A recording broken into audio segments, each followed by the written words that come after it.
Un dernier coup de pompe et ils se mettent en selle, direction la Possession.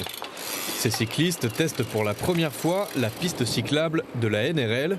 Mais à peine est lancée, déjà une première déconvenue. Les caniveaux comme ça, c'est très dangereux pour la roue des vélos.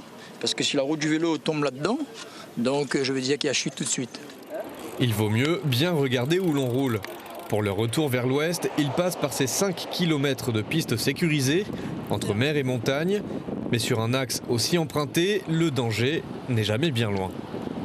C'est surtout la vitesse des véhicules. C'est vrai que quand on est sur une 4 voies, il faut faire très attention, donc c'est surtout ça. Par ailleurs, pour le retour, ce qui est bien, c'est qu'il y a une piste beaucoup plus sécurisée avec la mise en place de plots. Donc du coup, c'est beaucoup plus pratique pour nous.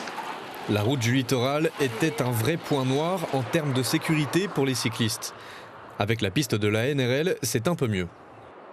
Il faut que la DRR fasse un effort pour nettoyer toutes les pistes cyclables, pas seulement celui de la NRL, parce que quand les voitures roulent, donc tous les débris partent sur le côté, et souvent il y a des débris de verre, et donc c'est un risque de crevaison assez fréquent pour les vélos. Mais sinon c'est top, quoi, c'est génial.